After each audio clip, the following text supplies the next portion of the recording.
I'm Danielle Rocheleau-Salas, and I'm the Executive Director of the Center for Asian Studies. We called this session Creating Culturally Inclusive Learning Environments, Incorporating Cultures and Languages Across the Curriculum. And I will quickly do some introductions and then talk a little bit about the program, and then we'll have the three faculty members who have been teaching CLAC recently talk about their experiences. And this, we scheduled an hour and a half. If people have questions and want to keep going, we're happy to do that. If it's run its course in an hour and we're done, that's fine too. This will be informal. Absolutely feel free to raise your hand or indicate to us that you have a question, and you know, we don't have to, there's no formal presentation here. We're just going to have a conversation. So I'll introduce our speakers today. We have Catherine Alexander, who is an assistant professor of Chinese, and she is actually teaching her first CLAC class right now. And it's associated with her Women and the Supernatural in Chinese Literature course in ALC. All three of our speakers today are from Asian Languages and Civilizations. Then we'll have Marjorie Burge, who is an assistant professor of Japanese, and she taught Love, Death, and Desire, Classical Japanese Literature and Translation for the past 2 fall semesters with CLAC co-seminars using Japanese. Catherine's class has a co-seminar using Chinese.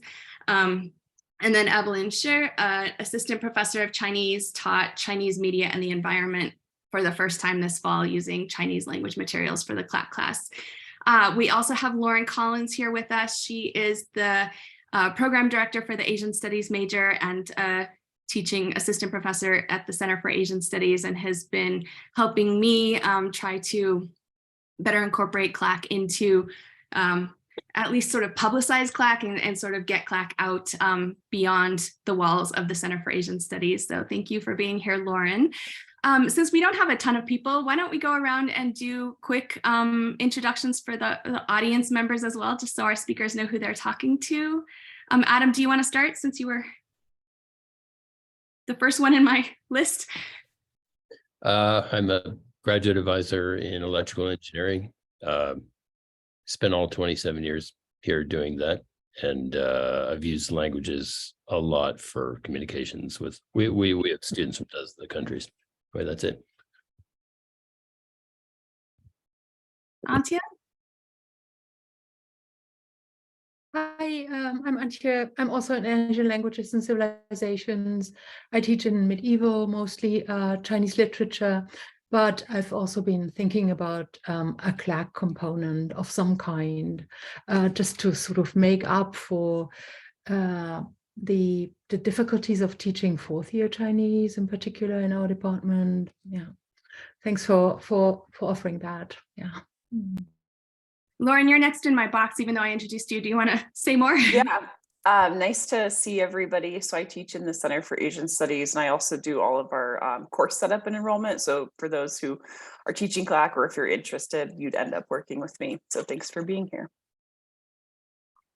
Marisha? Hi, my name is Marisha Lopez. I'm the program manager for Justice, Equity, Diversity, and Inclusion in the College of Arts and Sciences. And we are always looking for ways to support any of our students from marginalized identities. And one that I was speaking, one sort of group that I was speaking about recently with Danielle was how to better support our international students. And so she invited me here, and I'm excited to learn some more. Thank you. Okay, Kunta? Yeah, hi, I'm Kunta Hutabarat. So I'm from OIT. I'm part of the software engineering team here. I am Asian, as you can see. I think that's my interest here. I used to learn Chinese language when I was little, but I'm actually Indonesian. So it's just a little bit background about myself, and I guess I'm just interested to learn. Thank you. Thank you for coming. Okay, and Remy. Hi, my name's Remy. I work at the Northern Libraries, and one of my majors was in Chinese, so I thought diversity and inclusion is really important. So I just thought I'd come sit in on this meeting and learn what I can learn. Perfect.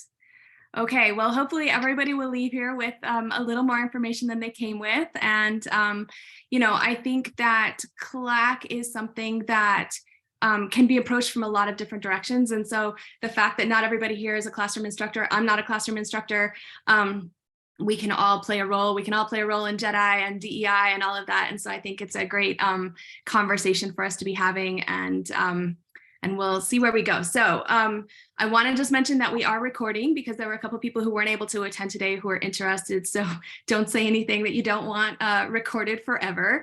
And I'm going to just give a quick overview of CLAC and CLAC at CU in particular, and then I'm going to ask our three speakers to just share your experiences with CLAC, talk about what you've done, what your objectives are for your classes, how it's gone, what you think your students have learned, or how they've benefited, how you've benefited, those kinds of things. So think about that for a minute, and I will just give a little introduction to CLAC at CU. So CLAC is Cultures and Languages Across the Curriculum, and it provides opportunities for using materials and languages other than English to, or materials developed in different cultural contexts to complement and enhance what students are learning in content classes.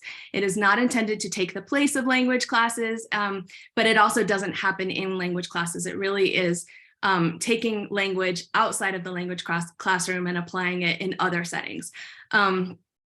CU is a member of a nationwide CLAC consortium, which is a group of faculty members and administrators who have experience using CLAC techniques in the classroom and implementing CLAC programs on their campuses.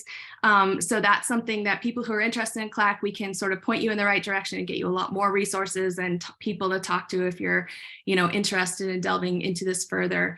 As they define the goals of CLAC, they say CLAC supports translingual and transcultural competence as a reality for all students, not simply for those who major in a foreign language or participate in immersive study abroad programs. CLAC engages languages and intercultural perspectives to achieve a better and more nuanced understanding of content. So in short, we can think of CLAC as language-based content instruction, as opposed to the more familiar content-based language instruction that happens in the language classroom. So at CU in 2017-18, we received funding from the College of Arts and Sciences to launch this pilot program in CLAC. And since then, we've worked with 9 different faculty members who have taught 1-credit co-seminars that connect to an existing content course.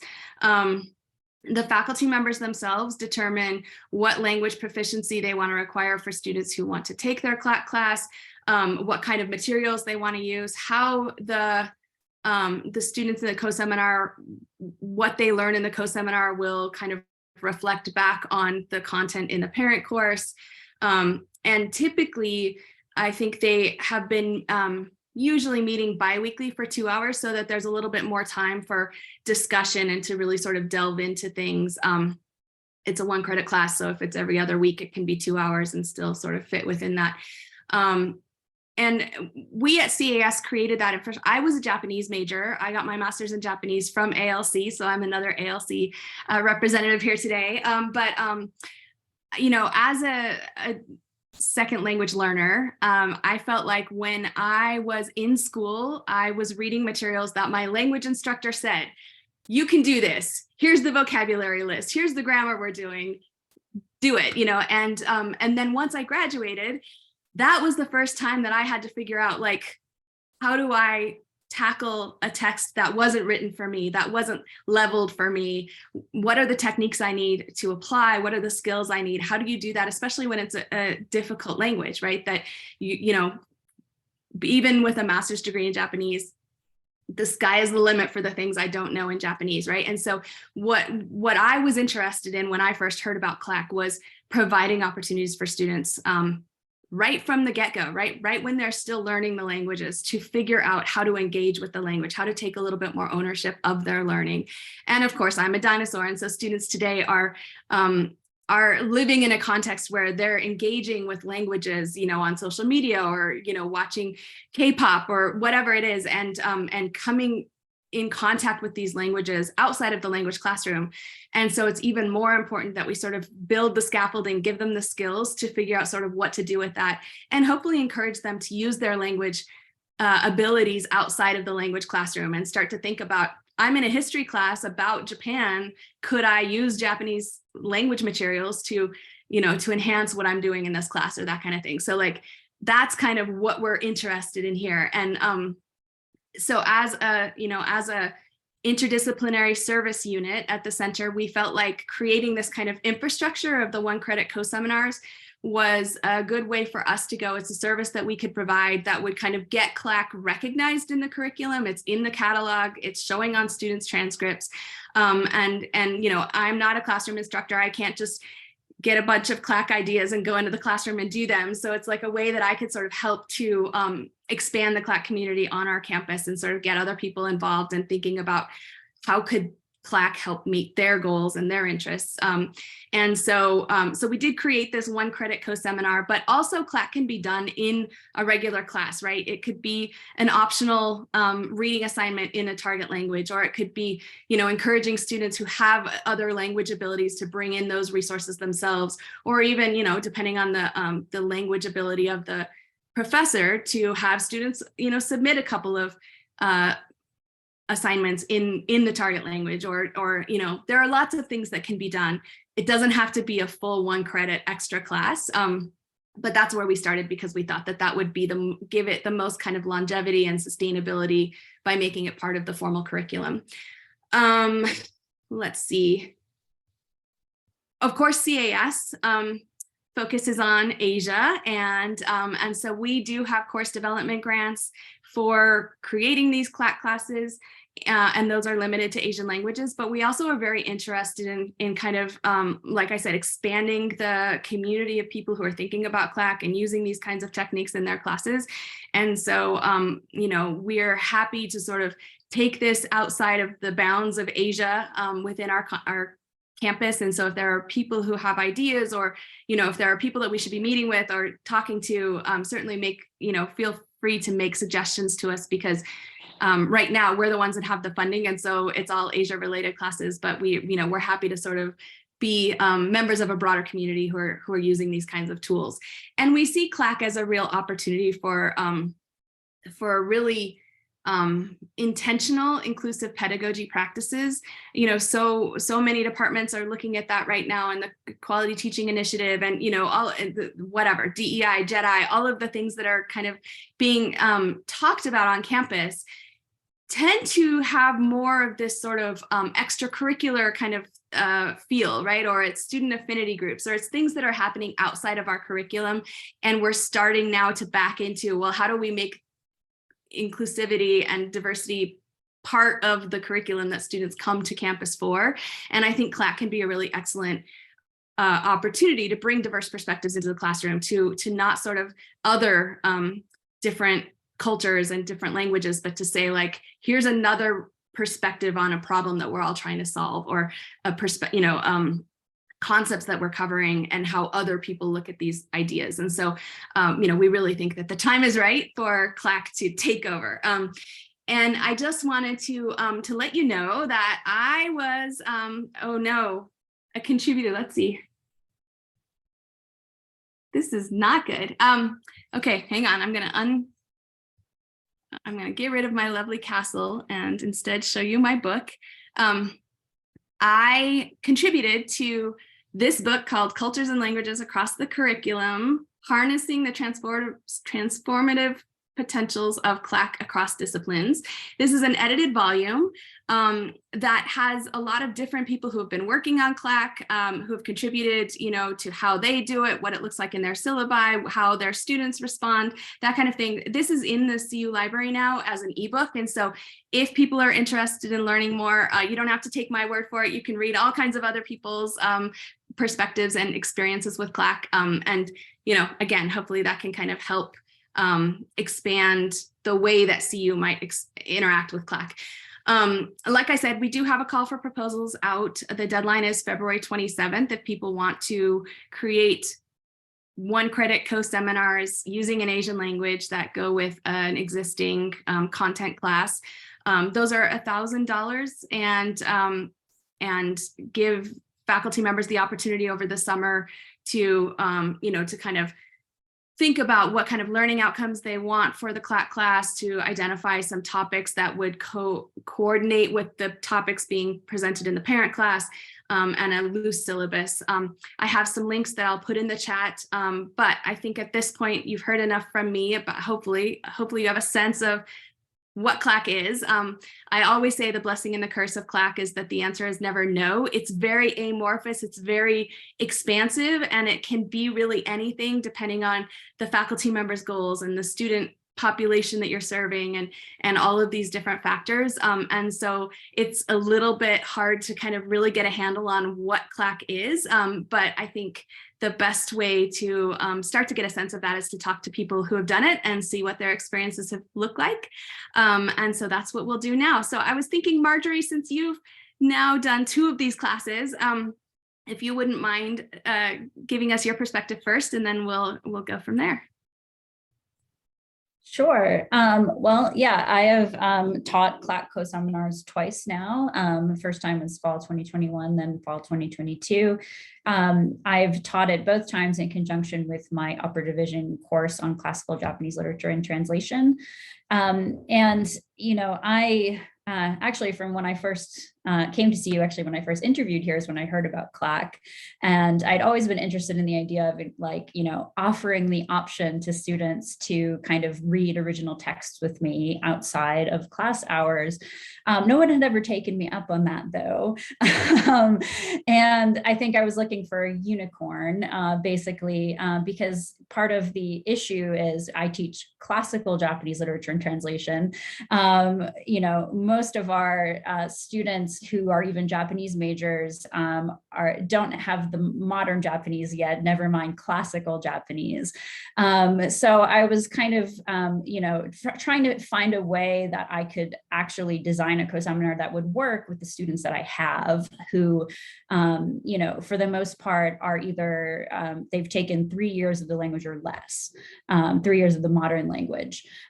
So what I mean, I thought about ideas like reading modern novel adaptations of the text that we use in the main course, or even television dramas. But with both of those, I thought even the language level would need to be too high. And then one day I was looking at my bookshelf and realized I actually had a bunch of manga versions of these texts. And, you know, I was thinking, oh, you know, that's actually perfect, because you have the visual aid that kind of helps with language comprehension. And then, you know, the actual text is colloquial Japanese transcribed, right? Because it's dialogue. So it has these advantages of being accessible to students with kind of, you know, 3 years of the language or less. And a lot of the students I've had so far who've taken this course have been taking 3rd year concurrently. So, you know, they definitely need that visual aid to kind of know what's happening. But they also have the opportunity to see, you know, like, I won't say everyday conversations, but conversations transcribed, right? And that kind of helps with their own understanding and comprehension, being able to parse speech when they hear it because they've seen it, right? You know, the equivalent of, I guess, reading subtitles when you're watching a television drama, but you have more time, essentially, right? So, you know, that's what I settled on, and I applied for the CLAC grant in the spring of 2021, and I developed the course over the summer, and then taught it for the first time in the fall. And I got all of these different manga versions of the text that I was using in the main course. And, you know, it worked out really well, because not only was, you know, it accessible in terms of the language use, but, you know, these are, you know, modern interpretations of these texts, right? They allow the students to apply what they know of the text we're reading in the main course, and look at, you know, how these manga artists, these manga authors are interpreting those same texts, both visually and into modern Japanese. And, you know, they can sort of look at that and judge, okay, I think this choice was a good one. This was, you know, the artist really got what the character is feeling here. Oh no, I think this is a little bit off, right? It really allowed us to have those kind of in-depth discussions about, you know, adaptation and what it means to adapt a classical work into a new context. And then the other thing that I think it's great just to be able to have a conversation about reception, which we don't get to have in the main course, and how these texts are being read in modern Japan by modern readers. So, you know, it's been really rewarding from my end, and I hope from the students' end. I've gotten good feedback that, you know, we've been able to have these really interesting discussions, and they've been, you know, able to learn some new, you know, colloquial Japanese along the way. I've had both times 4 students, which was, I found to be a very good number. You know, that way if somebody's sick one week, you still have enough, you know, and there's enough people in the room to go around, because in terms of class format, we would normally pick a section of the manga text and translate it together. And then as we translate, we can also talk about, you know, the way that this particular scene is drawn, you know, the character's expression in this panel, right? There's room to talk about that as you're going, because translation is also this very focused kind of micro level process. So, you know, I think that format has worked really well. I will say, kind of just, you know, with regard to timing, Danielle mentioned that 2 hours every other week is one thing that CLAC instructors have opted for fairly often. I did that the first time around when I taught this, and it kind of felt to me a little bit that, you know, we weren't sort of keeping up with the main course as well as we might. And so I switched it up the second time I taught it to do it every week just for an hour. And that almost made it feel like, you know, every time wasn't as sort of high stakes, right? And we were kind of, you know, going on more or less at the same pace as the main course. And I felt that that worked a little bit better with the content that we had, but I think it kind of depends on what kind of content you're doing. But yeah, I hope I haven't gone on for too much more than 5 minutes, but I'm happy to yield the floor now to Catherine and Evelyn. Thank you, Marjorie. Why don't we have Evelyn go next, since Catherine's the newbie here. So Evelyn, what's your experience been like? Okay, great. So I taught this last semester for the first time, a CLAC course attached to my upper div class, Chinese Media and the Environment. And I want to mention, I want to highlight maybe like 2 things that have come up already. The first thing is DEI and international students. So the way that I designed the CLAC was, it was basically kind of a translation workshop of certain pieces that we covered in the course. And then also with a sort of light research component because of the level of language that the students had in the class. And the reason that this is important in terms of thinking about DEI is because out of the 5 students in my CLAC, I think I had two students who were native Chinese speakers and I think more comfortable in Chinese than English in terms of writing. I had one student who was kind of multilingual and pretty fluent in both.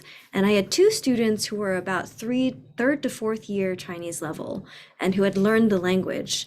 Even if they had heritage, they weren't as comfortable in Chinese as they were in English. And so really it was a conversation about, you know, using each other's strengths and kind of relying on everybody as a team to come up with better translations, but also grappling with the idea of translation, period, right? Because translation usually is the idea that we can move ideas from one language to another. And then the problem is, as everybody in translation studies will say, that's a kind of platonic ideal, and that doesn't really happen. And often what happens is you end up inventing something in the second language to represent what you understand from the first language, right? So actually, because of the makeup of the class, it ends up being like an interesting sort of communication between users of different languages and people of different multilingual ability. And I felt that that was very important as a component.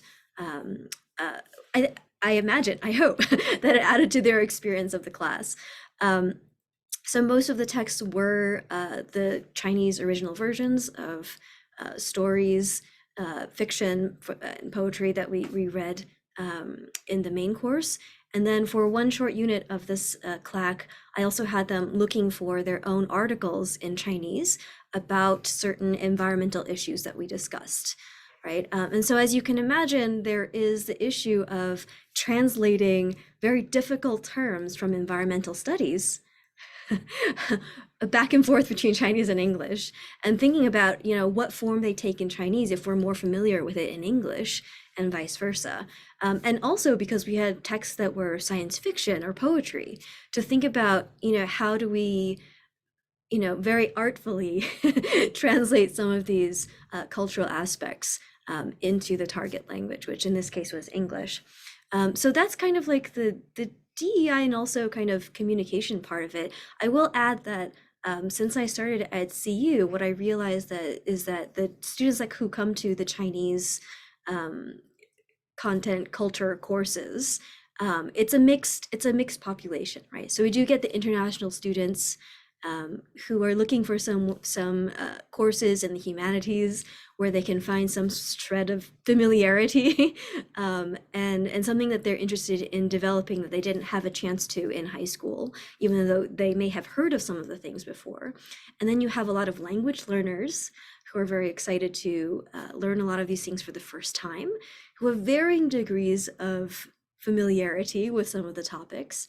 And then you'll always get students who are just intrigued by the topic and then come in and have no background in Chinese language or culture whatsoever. And they sometimes end up being, you know, very interesting interlocutors for everyone in the class. So I think the CLAC was a way for me to kind of develop on these observations of who comes to our Chinese courses. And I think that it does kind of successfully extend that conversation, right? Because I think there's not enough time in class to kind of sufficiently deal with all of these fine you know, differences between language and cultures. And the CLAC really gives us an opportunity to do that. Okay, I said I had two things. So the first was DEI, and the second was, I forget what I said now. Does anybody remember what I said? I just had too much fun talking about that. But anyway, it's not a problem. I'll come back to it later if I remember. But I think that you know, what we did was we met every other week because there was more sort of work required of the students to not only read but also translate. And then in between we had some online assignments where we commented on each other's or they commented on each other's translations and gave more detailed written feedback. And so we kind of developed it as a sort of both in-person and online community of sorts and workshop of sorts. Okay, let's see. Oh, I think what I was gonna mention was Danielle's comment, which is that it's really important for students who are trying to learn the language to really take ownership of their learning process. Yes, so I think that this is very true because a lot of the times the discussions that we had in the CLAC were about, well, we could translate it this way, but what about the 5 or 6 other possibilities and which nuance would kind of fit this better, right? And, you know, I think those are kind of, for me, very productive because often, because all of our courses are taught as, you know, literature and translation, we often kind of gloss over what it could be potentially because the possibilities are endless. And in this way, when the students are reading the original themselves for the first time and then making decisions about it, right? They really do have to take charge of their own view of the language. And it was important for them all to kind of support each other in that process. Because, you know, when you interact with people who have a different language background, you suddenly start to realize, oh, okay, the perspectives are going to be different, right? So the students who are maybe more proficient in English, they might come up with a lot of synonyms in English, but judging, you know, which one fits the sense of the original, you know, then they would very productively be able to converse with the students who were native speakers of Chinese, right? And then there were some words that kind of stumped everyone, including me. And that was also fun to realize the limits of translation and to realize that those moments of frustration are actually part of your language learning experience, actually. So all in all, I think it was a pretty positive run for me. I think maybe the sort of leveling of the class might vary a lot depending on what students you get each time. This time they were all able to do the translations of 300 to 400 words each time. I don't expect that would happen every time. So in short, I think I made it work. I'm happy to try it again in other contexts as well. So I'll hand it off to Catherine. Thank you. I maybe could just add to that the CLAC co-seminars we have set up as pass-fail, and that was sort of intentionally so that students feel really comfortable taking a chance, right? That this isn't the kind of class that they're used to taking, and there isn't a vocabulary list, and there's not going to be a quiz, and so we didn't want to discourage students from sort of having this really enriching experience by worrying about how's this going to impact my GPA or that kind of thing. And so something that Evelyn said about how the class worked just made me think that I hadn't made that clear. And I think that that probably is important so that students, I think it was sort of about that sense of community and willingness to put yourself out there and maybe not have the answer that the team votes is sort of the best representation of the meaning behind the original text or something, but that it really isn't intended to be a gotcha. It's intended to be an opportunity to learn together and kind of create a sense of community at the same time. So Catherine, you're up. All right, so I've had 4 classes so far this semester, so I am the least knowledgeable about this process at all. And so what I'd like to do is talk a little bit about why I developed the seminar that I chose to develop, and then a little bit more about like why it's turning into something that's different than what I imagined it to be. So my CLAC co-seminar is attached to one of my favorite upper level literature seminars, Women in the Supernatural and Traditional Chinese Literature. And Remy took it for me the first time that I taught it, actually. It's so nice to see Remy here in this meeting. And Remy may remember that the first time I taught it, I sort of struggled with the balance of the course because my own research is quite focused on religious literature. And so for me, thinking about women in the supernatural, I thought, oh, great, we're going to talk about goddesses. We're going to talk about female devotees. We're going to do all that. But I really should also teach like the fun ghost stories and fox spirit stories and stuff like that. And so there was a little bit of an imbalance in how the course worked out the first 2 times that I taught it. But the last time I taught it before this semester was fall 2019. And I decided, you know what, let's just teach the fun supernatural stuff.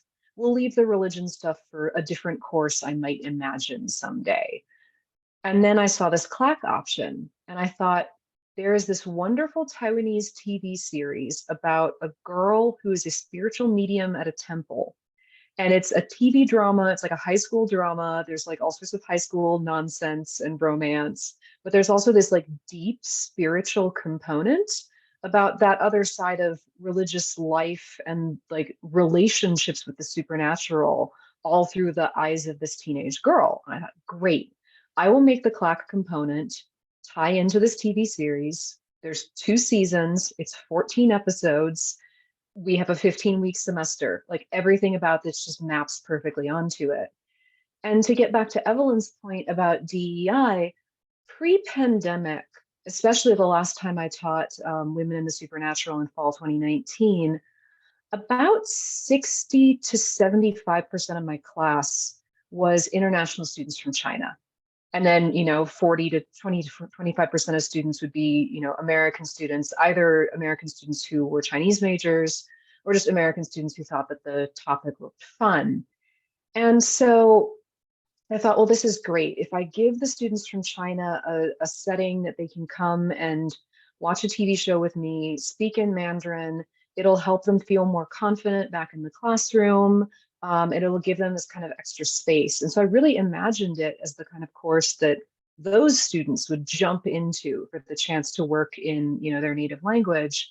And so even in the syllabus that I designed in the summer of 2020, it was with the idea that like there might be a few, third or fourth year Chinese language learners, but mostly it would be native speakers.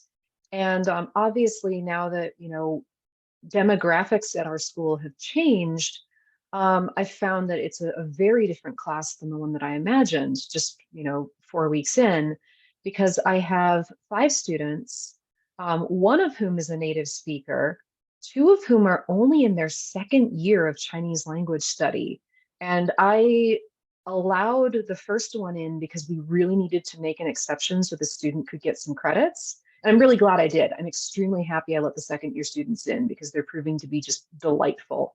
And then we have a 3rd year, and then we have a 4th year student. So I have the full complement. I mean, I guess I could have a 1st year, but that would just be terrifying. But we have from 2nd years to a native speaker, and I am still figuring out how that works. My class only actually came together with all the students as of the 3rd week of the semester. But what I've been very impressed, right now we're doing a lot more to help the 2nd years. We spend a lot of time, they watch the show outside of the class. They post on the discussion board what scenes they want to watch together in class. And we watch those scenes, and then I have not given them English subtitles for this TV show. I've only given them the Chinese subtitles. So we go through frame by frame and we work through the subtitles together. Sometimes, usually I'll compile a vocabulary list after class of things that had come up in our discussion. And it seems like the 2nd years are already getting more confident, which means I can start shifting the discussion from, all right, we're going to translate frame by frame, to say, what do you feel about this thing? And hopefully we can get some more bilingual discussions going about the content rather than just the language itself. But it's, as I've told them, it's an experiment. All I want them to do is just give it their best shot. And if they do most of the work, they're going to pass the class. So I'm not judging them on anything. And the feel in the room has been really good. And so I'm really grateful for the chance to experiment with this. So thank you, Danielle. Okay, that's great. I mean, it's really helpful, I think, to hear some of, the concrete examples of what people have experienced and how it's resonating with students, and, sort of where there are differences, right, between what you had anticipated or what you thought the goal was and what the outcome actually is. And I think with CLAC, there always is going to have to be some level of vulnerability accepted by the faculty member, because it's not like a typical class where everybody sort of is supposed to be at the same place and your support, you have a plan for where they have to be by the end of the semester. CLAC is different than that, right? And it really is much more responsive to students' needs and interests, and an opportunity to sort of see where it goes, right? And sort of let things develop more naturally and not have to be like, nope, it's week 4, so we have to talk about this today. And so I think that is good and bad, right? It's really a rich opportunity for a different kind of experience on campus, but it also can be intimidating, or just, faculty members are trained to be experts, and then you walk in and you're like, I don't know what where we're going to end up today. And I think that that's something you have to be sort of willing to write out with the students and really build that program, or that experience together, right? So I have a few questions, and I definitely want to have time for people who are here with us to ask questions, but maybe I'll start by just asking again, bringing us back to the diversity and inclusion piece. And I think, a couple of you mentioned the international students. That for sure is something that, I was an American student learning Japanese as a second language. And so that was sort of the initial spark for me of like, oh, look what students could do with CLAC as they're learning a language. But I think we all have to become much more adept at intercultural transition, right? And we have to be more comfortable working with people in different from different backgrounds and that kind of thing. And I think that on campus, with international students in particular, there sometimes is a sense that like, if you're not a native English speaker, you're coming with a deficit, right? There's something lacking that you need to catch up in. And I think that we need to look at it differently and say, those students are bringing something different to our campus and they can bring something different to our classrooms. And we don't want international students to be just a delivery mechanism for content for our domestic students, but we're missing out if we're not sort of really building those connections between the students and in the classroom, bringing everybody's background and expertise and perspectives and ideas together. And so I think CLAC is an opportunity. If we can get that mix of students, it makes it challenging because they're all at different levels, and you've got native speakers and you've got, students who are still struggling over their self-introduction. But at the same time, like that can really be a rich opportunity. And so I guess my question is, how do you think in your experience, either in the classes that you've taught or in kind of the things that you wish had happened in the classes that you've taught, how do you think that we can better ensure that CLAC is meeting the needs of international students or students from other diverse backgrounds? Antje. I just wanted to come in with an observation that I myself made in upper division courses without a CLAC. And that was, for example, in the Women and the Supernatural class that I taught way back, my international students were reading, especially the late imperial texts, in Chinese already. And which made it actually sometimes difficult to discuss them in class because we had different languages that we had to juggle. So I think it's a fantastic opportunity to catch them where they are and give them a sort of because in the old setup, I had to tell them, no, you have to read the Pusongling story in English. But with this setup, I think we can actually fulfill a need that they also feel. We all know how fraught translation can be and stuff gets lost. And so I think this is just fantastic in this regard to elevate the non-English on campus. Non-English languages on campus. Yeah, I've never taught it, but I just thought hearing this that it would be amazing. Yeah, thank you. What about, Evelyn? I will add that I had the same observation as Antje, which is my students were finding the Chinese originals on their own on the internet, usually like a bad version, and just reading it, and then sometimes something wild would come in. I was like, where did you get that idea? And it's because of how it was contextualized in their web source. But I do think that I could sense like a feeling on the part of some of the international students that, there was something not quite right in the classroom because they knew what the original was, and it didn't seem like our discussion was reflecting that enough. So what I started doing was I started to make kind of bilingual slides to a certain extent and adding certain phrases, or kind of like original translation slides, just to kind of acknowledge that, yes, this is what I'm talking about. And I know the translation hides some of this cool stuff that the original shows. So, in effect, we were kind of doing this accommodation within our classrooms because as instructors, we could see that it was happening. But this, I think also as Catherine mentioned, in the slightly new era of the post-pandemic, this kind of like focalizes the issue. So when we do have students who want to read in the original and engage with it deeply, and they may not have language learning very high on their priority list, but it does give them a chance to do that, and it does give them the chance to earn an extra credit for doing so. Anybody else have thoughts? I think I'd just like to add also that one of the reasons why I didn't just do this as a total parallel course to my Women in the Supernatural course is because I know, Antje, you may have found that your students, when you taught it, were reading the originals in Chinese and understanding them. But the last time that I taught it in fall 2019, I had that massive class of students from China. I would bring in does anybody, are you reading the Pusongling stories in the original?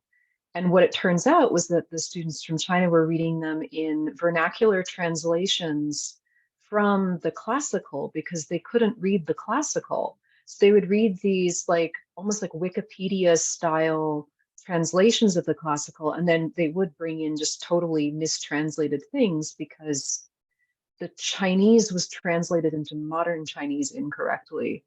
And similarly with when I had them read Peony Pavilion, you can't read that unless you know classical. And I wasn't about to try to teach a classical course. So I do feel like, yeah, I would love this. Again, this was my priority in designing the class, was to bring more international students into feeling like there was something they could engage with. And we will see where things go in the next few years, but that's still my priority, I think. I absolutely agree with Catherine. I remember this conversation about reading Pusong Ling is easy in Chinese. And I thought, what? You must have read a translation.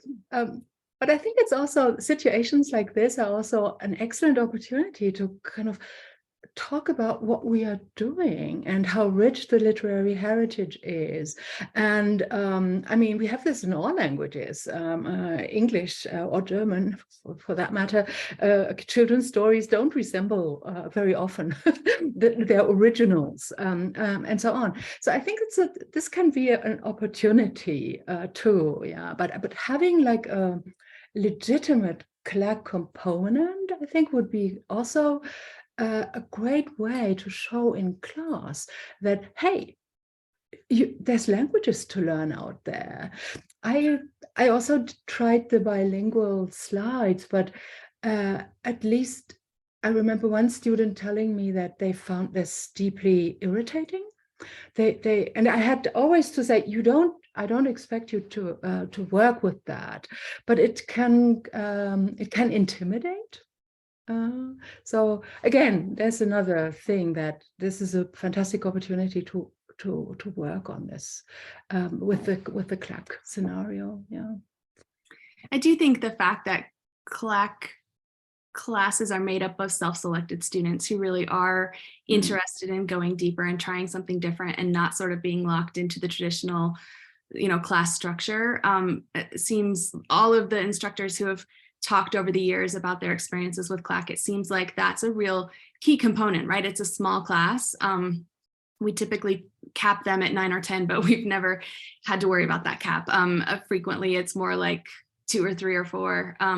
In talking to people on other campuses, it seems like sort of 4 to 8 is really the sweet spot where you can kind of manage the discussion and keep everybody engaged, but have enough people that there's, some actual discussion going on, right? And so I think that's kind of where we're aiming, but we're not trying to get to, thanks for coming, Marisha.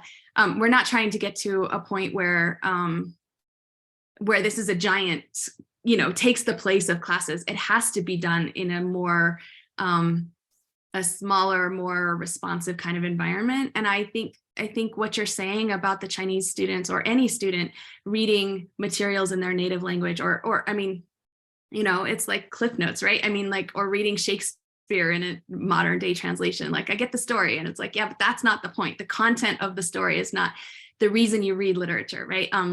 Not the only reason. But I think there's like this kind of sense of copping out or shame, or sometimes like I'm not measuring up because I'm reading it in the language, but I can never admit that to my teacher. And it's like, no, actually, let's talk about that. Let's bring in what you're using and talk about why that's problematic. Or, that would be an interesting foundation for a CLAC class too, is like, let's look at this translation that you found online and compare kind of where it went awry, or that kind of thing. I think when American students do their work in English, nobody feels like, oh, that American student is like taking it easy, right? Like, there's no question that of course it's going to happen in English. But when a Chinese student does their work in Chinese, there's kind of this sense of like, get serious, and I think that there's an opportunity for us to develop a deeper kind of respect for the students' native languages, where they're coming from, what they're trying to achieve. And when faculty members have the capacity and the interest and the time, which is its own issue, to help kind of develop students' native language, if it's not English, that's a part of higher education as well, right? And that can really serve the students too, I think. Anyway, let's move on to, are there any questions from the people who are here with us?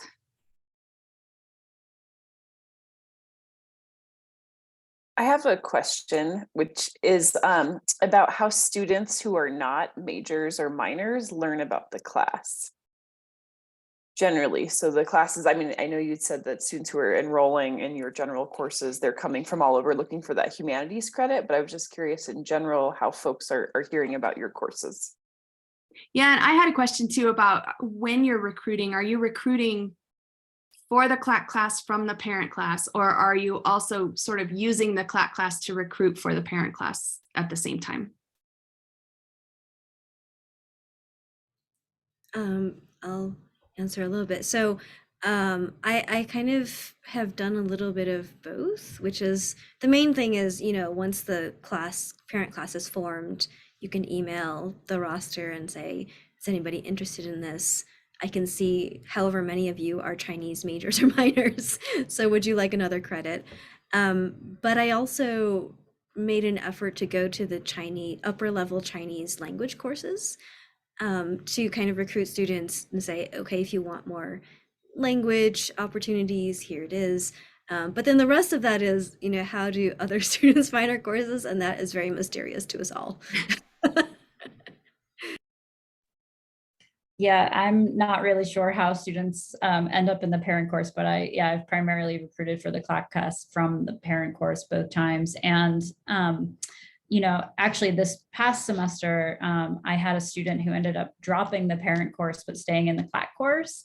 And he's a heritage speaker. He's the only sort of heritage speaker that I've had. So we can't really speak to the international student question, but much from our side of things. But in terms of heritage students, you know, his level of enjoyment of the CLAC material was very palpable. He seemed like he, you know, was really savoring the opportunity to kind of use what he knew and apply it. He had kind of, you know, tested out of all of the formal language classes here. So he really liked having that opportunity. So for the most part, because he had the language ability, it worked, even though he wasn't in the parent course. But he oftentimes didn't know, like, well, he didn't keep reading the content of the parent course. So he would be like, who's this character? Who's this? And so, you know, we couldn't always have the in-depth discussions about the questions of adaptation that I was talking about because we had to kind of catch him up. But it was also kind of a nice opportunity to see the other students in the class actually catch him up and not be me. But yeah, I mean, it's an interesting idea, Evelyn, you bring up to recruit from the higher level language classes. I might try that next time. I mean, it's worked out both times that I've gotten 4, but I think, you know, if I could expand that a little bit, you know, might not be a bad thing. The next time I give this a go, probably fall 24, or actually no, spring 24, I think. I might try that. Thanks for the idea. So I, just for Women in the Supernatural, again, because I'm doing this for the first time, I just sort of let my Women in the Supernatural class fill and put a section on Canvas of the main course saying, this is, you know, this is the attached course, here's the whole syllabus, here's the first 2 episodes of the TV show. You let me know if after you've looked at this, if you want to join it. And I'd already had, you know, 2 students sign up before the semester began, and then I had like 3 more trickle in from that kind of course promo that I ran within the parent course. But I know that at least for Women in the Supernatural, I have, it's really interesting. I have a lot of students who know nothing about China at all this semester, and they chose it because the name is cool. I mean, right, that's becoming key to every class, is like find a name that sounds exciting for students and go from there. I think on other campuses where they have, you know, a little bit more longevity to their CLAC program, or have a little bit more variety, the CLAC classes, the students who have taken CLAC classes, a lot of times actually sort of go to faculty members and request CLAC classes for subsequent classes that they're in. Once they've done it and they're like, this is amazing, they'll go and sort of try to get faculty members to add one. And so I think that, you know, if we're able to, so of the 9 faculty members who have taught a CLAC class, I think 4 of them have subsequently left CU, maybe 5.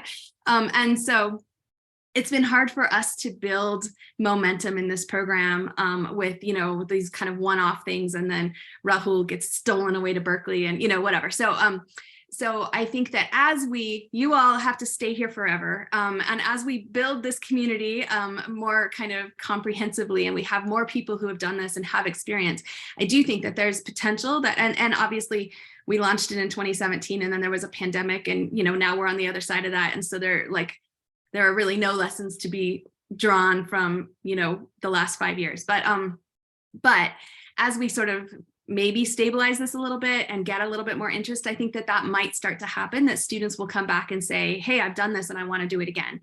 I think the other thing that they talk about is that students who take a CLAC class who weren't necessarily intending to go back and take a language class sometimes are, you know, find that they actually would like to have more language, and they'll go back to the regular language classes so that they have a stronger proficiency. Sometimes students who do a CLAC class will study abroad because that sort of opens up their, you know, their interest in the culture in a different way. And on the flip side, right, students who are in the languages can go into the CLAC, and students who have come back from study abroad are another pool. Once students are studying abroad again, I guess maybe they're in Japan, China, maybe they're in Taiwan. But anyway, as students are, you know, returning from study abroad, I think that's another sort of potential group of students that we could talk to recruit for these classes and see if they'd be interested. I'd also just add one other piece of information, which is that one of the classes that we offered in the first year was Ali added a CLAC component to his Introduction to Islam class, and he built his syllabus to serve native speakers of Arabic, and not a single native speaker of Arabic in his parent class was interested in the CLAC class. Not only that, there were no students who were studying Arabic who were interested in the CLAC class. And so he had 2 students that first semester that had no Arabic history background. They may have been in first year Arabic while they were taking On's class. And he, again, you know, you got to be adaptable, but he decided to kind of run with it. And he was able to really focus, you know, the first C in CLAC is culture. And so he was able to really build on some of the cultural components. And, you know, sometimes rather than reading a passage or reading, you know, a work in the original Chinese or Japanese or whatever, you know, you can use images, you can use, you know, pop culture references, you can use social media, something, you know, and sort of, or even singular terms, some of those terms that Evelyn was talking about that are hard to translate, sort of say, you know, what are all of the connotations and nuances to this term, and what might we use in English, and, you know, why is this a term that's so important and repeated throughout the text or something. And it's possible, right, to really drill down enough so that the students don't have to have really any foundation in the language, but can still learn a lot from it. You know, so it definitely took some reorganizing the syllabus and, you know, figuring things out as they go. Bye, Antje. But anyway, I think that it's possible, right? It's possible to do any of these things. And it's just a matter of, I don't know, knowing where to start. And then kind of, if you build it, they will come kind of situation, and kind of seeing who they is, and then going from there, right? I don't know, any other comments, questions?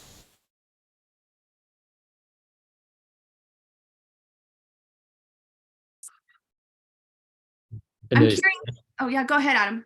I know you said you all have very small courses. Do you think that was in large part due to the COVID conditions in general, or just and did you do a lot of online teaching during that time out of necessity, or did you, due to the small numbers of students who were still able to keep them primarily in person? Well, the first time I did this was, you know, fall 2021, which was kind of the coming back into in-person semester. So I've done it in person both times. But the parent courses, I mean, I imagine this is the same for both Evelyn and Catherine, are capped at 30. So, you know, 4 out of 30 being kind of interested / qualified is, I think, you know, a reasonable number, because the main course is in translation. But yeah, it's just, I think the way it sort of shakes out with the pool that we're working from. Thanks.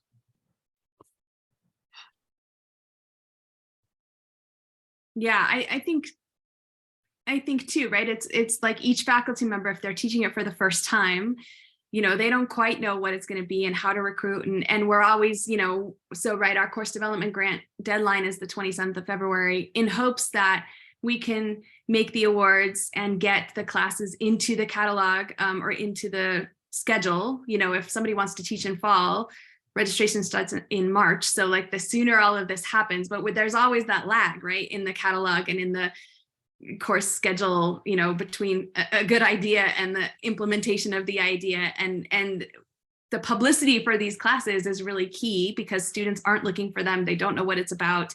It takes a lot of kind of individualized information, right?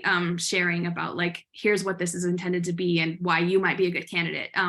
And so like, I think that if we're able to sort of develop, you know, Marjorie taught it for the second time, like each time, I think there's going to be a little bit easier recruitment process, because there will be students who have done it. We don't have FCQs typically because there aren't enough students for us to get the results from the FCQs, but we do have a questionnaire that we share, and we can we send out to students, and if they return it, then we can kind of gather that information and make that available to the next students and that kind of thing. And so I think again, you know, the pandemic threw everything. We didn't have any CLAC classes for the 2020-21 year, because we had our hands full with other things, right? And no faculty member was looking for another challenge. People were just trying to get through, right? So it's like, you know, it's been a little bit spotty, but I do think that as we stabilize it, we wrote the CLAC program into our National Resource Center grant. So we have 4 years of funding. We eventually someday will have a CLAC coordinator again, and it won't be just me trying to do this in between all the other things. And so like, you know, I think we're kind of getting back to where we can have some stability and build that program. And I think that all of the efforts we've undertaken to this point will start to pay off and kind of build towards something, whereas up until now it's felt just a little disparate and messy. But you know, I'm hopeful that we're making progress, and every student that has filled in a survey, now not everybody fills in a survey, but every student who's filled in a survey has really valued the kind of experience that they get in the CLAC class. And, you know, there was a student who said, this is what I thought college was supposed to be. Like, I thought that college was going to be sitting around with my professor, you know, thinking deep thoughts, like sort of exchanging these ideas and this really intellectual kind of atmosphere, right? And, you know, they get to campus and they're in a class of 300 students, and that's just not kind of, especially, you know, for the freshman year, right? Like that's kind of not where you start in college. And so the more that we can, and I think that that's a really important component of CLAC, is that we can build this kind of sense of community, sense of belonging, these kind of smaller spaces where students can find common interests and commonalities, right? And I think that every student has,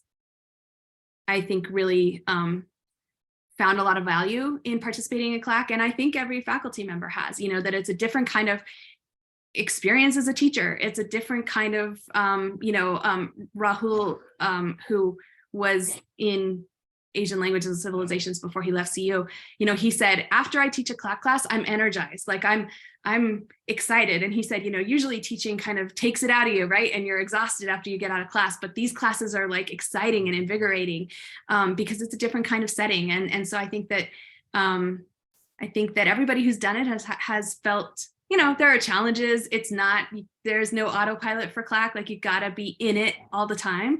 But I think that it kind of speaks for itself, and people, Marjorie came back, you know, I think that people will find that it's meeting student needs and actually meeting faculty, you know, and in ALC, they have negotiated that they get a course release for every 3 CLAC classes that they teach, since that's 3 credits.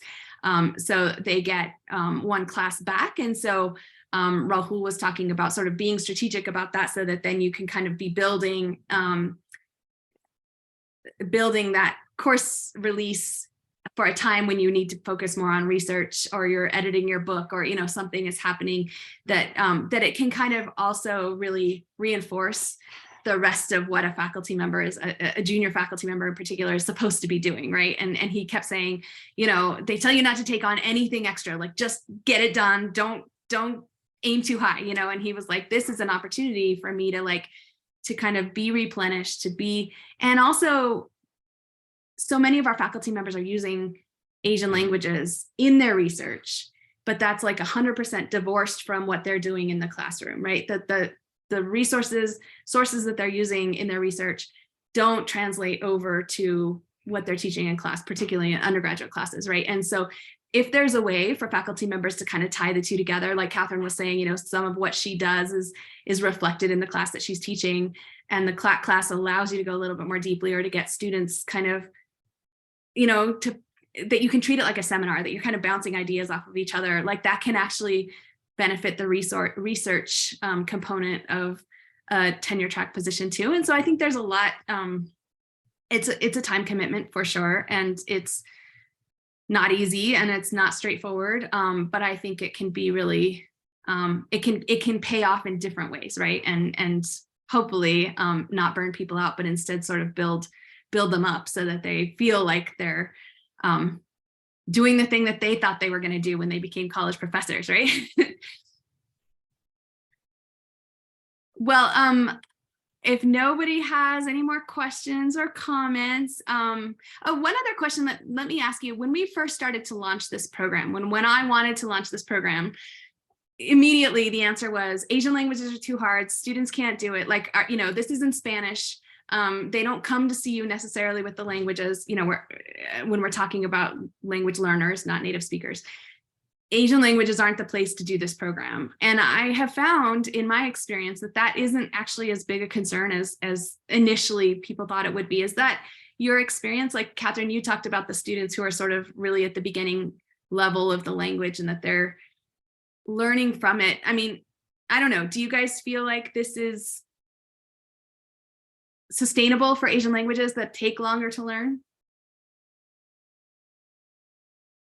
I will just speak just based upon the last couple of weeks with these really junior students, is that I've told them, look, it's going to be hard. It's going to be too hard for you. You're going to get something out of it no matter what. And all I want is for you to try. And I feel like, honestly, that's the biggest lesson that we can give any early language learner. And even when I was in high school learning Chinese, that's basically what the best Chinese teacher I've ever had told me. She's like, yeah, this is going to be too hard for you. Just give it a shot, you know? And it really helped propel me out of that like perfectionist language learning mindset. So I wouldn't mind if I continue to have like second or third years that we just walk through things really slowly together, because I think they're going to learn anyway. It's how we learn English, right? I mean, it's how you learn your native language. It's not like you're only exposed to the things that you already understand, right? So makes sense. Yeah, I always, I guess the 2 times that I've done it, I've told the students at the beginning, like, just keep reading, like, don't stop to look up every word. Just try to keep reading as long as you can, and you'll start to notice patterns. There's the visual clues. You're not going to need to look up every single word. And the more you do that, you'll get better at it, and you won't need the dictionary anymore, right? It is going to be hard, right? But that process is also really integral to language learning. And that's not part of what you do in a formal language classroom, right? But you have to do it at some point if you really want to be competent in the language, right? And I remember doing that in my own language learning journey, and it was really hard at first, but then it got much easier. And after a few months, it was really fun, right? It's just, you have to give yourself the time to do that, right? And I feel like this CLAC course is a really good opportunity to give them that time and that space to get that kind of practice in, where there's that kind of practical application of the learning happening. Yeah, I just want to say I agree with what Margie just said. And I think it's really smart actually of Margie and also Catherine to bring in the visual materials, which I think really does help in starting the conversation. And I do agree that at some point in language learning, whether it's earlier or later, you do have to take the plunge into something that's not textbook land, right? Like the structured learning has its place certainly, but at a certain point, you do have to kind of take charge of your own learning and just fake it till you make it.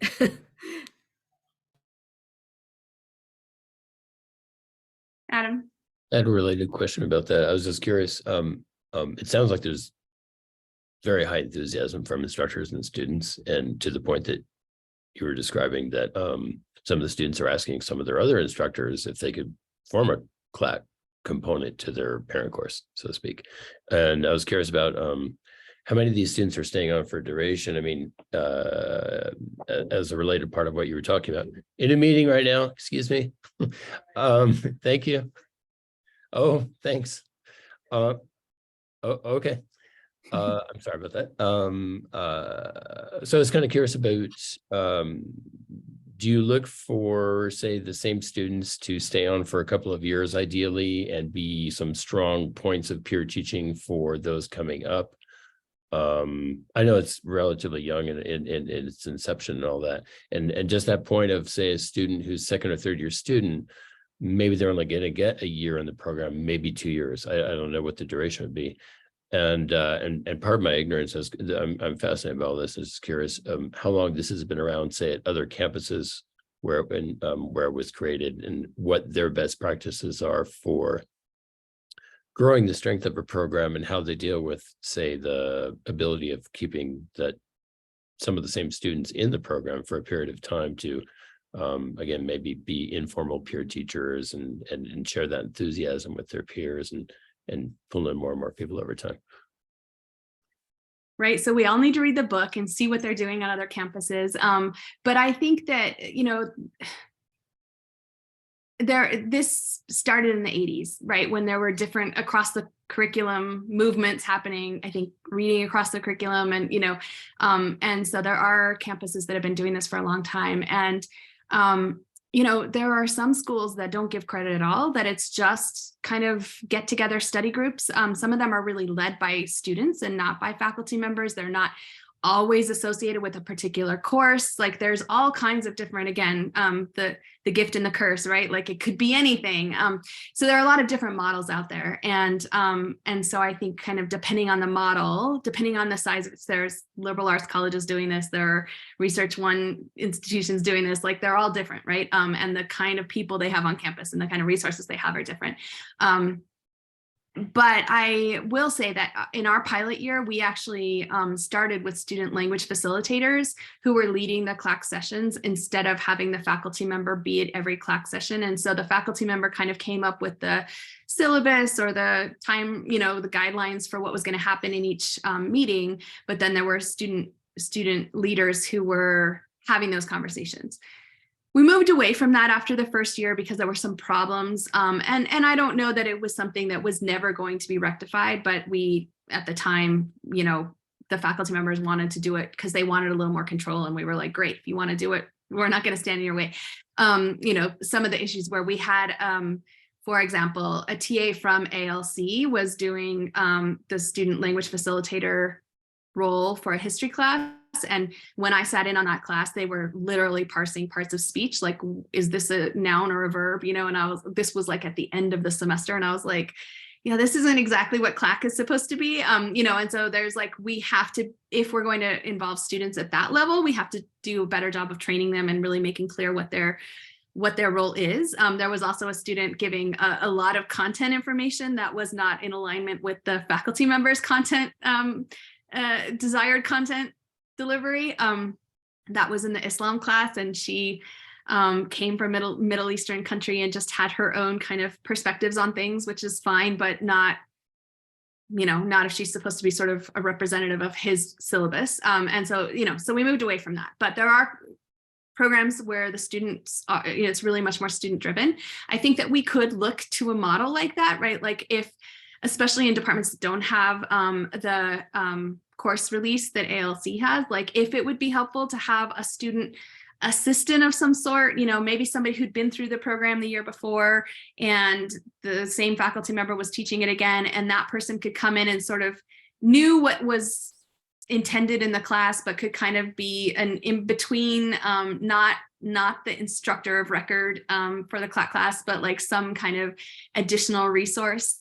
There's potential there, right? There are different ways that we could get students involved as, peer support or something. And the other thing is, like, if we can kind of develop these classes as cohorts, these student groups as cohorts, and sort of get them, Rahul was talking in his class, they like set up a WhatsApp group and they were cooking dinner together once a week, and and then they had all these inside jokes that he sometimes knew about and sometimes didn't, and they really became a cohesive unit and were supporting each other through the study in the CLAC class, but then that could kind of go beyond that, right? And so, like, if we have those kind of if we're really intentionally trying to build that sense of community within the CLAC classes, then I think we could also make more of that, and sort of, once that class is over, is there something that we can sort of do with those students? Either, the department that taught the class kind of have those students be supported and involved in something,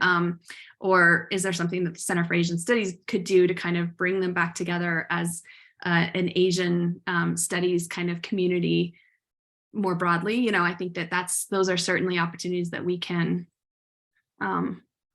develop and be open to, and kind of try to think through. And that is, part of sending the student survey at the end of the semester is trying to gauge where the students are, and are there additional resources they want? Is there more opportunity here that we're not seeing? But, if there's something that we're pretty adaptable at CAS. We're always just going where there's interest and enthusiasm. So, if we get a sense that students want something, we'll figure out how to get it to them, I think. But it's a great idea. I mean, I think it would be nice to be able to kind of not just have that, fizzle away once the semester's over. Thank you so much. No, I was just thinking out loud, and about possible ways to grow the program or increase the enthusiasm, which is already very high, it sounds like. So we're enthusiastic, but we're enthusiastic in private. Like we have to kind of get it out beyond the walls of CAS, like I was saying. So, but anyway, is there any other closing thoughts, questions? Well, sorry, another one. I know that this is kind of out there, but I know that community members who are 55 years and older can come to campus and take courses just for interest. I'm curious if you want to expand some of them might have lived overseas for years and have plenty of experience culturally, linguistically, and whatnot. I don't know if you want to start outreach maybe off campus to pull in some students to add another perspective into some of these courses. I don't know much about the community auditor program. Have you guys had people in your classes like who are in that program? I had someone last semester, yes, but I mean, she didn't have language ability, so she wasn't part of the CLAC course, but she was very, enthusiastic participant in the main course. So if there was someone out there who had lived in Japan for a while and wanted to take my CLAC course, I wouldn't be opposed to that at all, no. I don't know how we would find those people, though. It's kind of a problem. I mean, another way. I'm sorry, go ahead. CS would be happy, like if especially if we can get ahead of it, right? If we can kind of get a sense of these are the classes that are being offered in fall, and it's not already the second week of classes, then I think we could send something out to the CAS listserv and just say, hey, did you know about this community auditor program? And by the way, here's some classes you might be interested in. And I don't know, again, not having, not being an instructor myself, like, I don't know how, if your classes are full, if there are wait lists, right, we don't need to be promoting them to people who are not even degree seeking students. But if, if there's room for that, I don't know how much appetite there is on campus for community auditors to sit in on classes, but I do think we would be happy to kind of help get that word out, because we have a solid community outreach, listserv. And so definitely if any of you who have taught them are, want to try that, we're happy to think about that with you and kind of the timing and stuff. And related to that, maybe even alumni who have been graduated for 10, 15 years, but they have a strong still interest in picking up some studies down the line that they've been working, but they still miss whether it's their language studies, their cultural studies, that, pull some people back in, become more lifelong learners, that type of thing. Just putting it out there. It's great. And, we actually do fundraising for the CLAC program. We have a brochure that we got over to the advancement people and whatever. And so, if nothing else, we could add a line in there that says, if you want to come back as a community auditor to talk to us, and at least kind of put it out there as a concept, because people might be more interested in donating if they thought that they could participate as well, right? So yeah, it's definitely an interesting idea that we could take some time to develop. Thank you. Yeah, no, thank you very much for all this. Sorry, I keep forgetting about the parent course in which there is that cap, and it sounds like those are pretty full. So I think it depends. Mm-hmm. I mean, I have 20 students in the parent course, and it's a 30 capped course. So I could have more. I wouldn't have minded more. But, and I think generally the Chinese culture programs, now that we have a lot fewer Chinese international students, we are having enrollment issues. So we'd be happy to have more students in our classrooms. Mm-hmm. Yeah, I don't think it counts towards student credit hours and those sort of official CU things, right? But I think, it would definitely bring in diverse perspectives, which is what it's all about, right? Oh, you're talking about the credit for the faculty instructors, of course. Yeah, okay, right. Right. I mean, if they're facing low enrollment, getting a community auditor in isn't really going to resolve that problem, but it could. Yeah, I mean, it's always good to have community interest in what we're doing and understanding of why Asian studies should be taught in Colorado in the first place, right? there's lots that could be gained from getting some people onto campus who otherwise aren't. Well, thank you guys for staying with us here.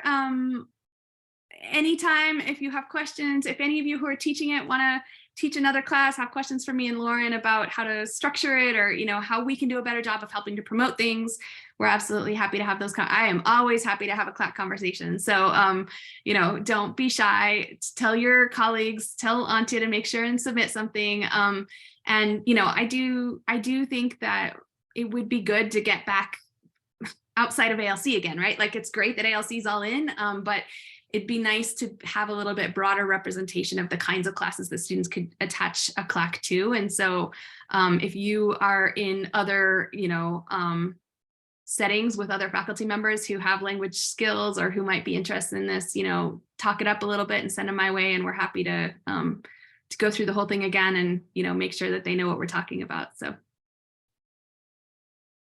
All right. Thank you all.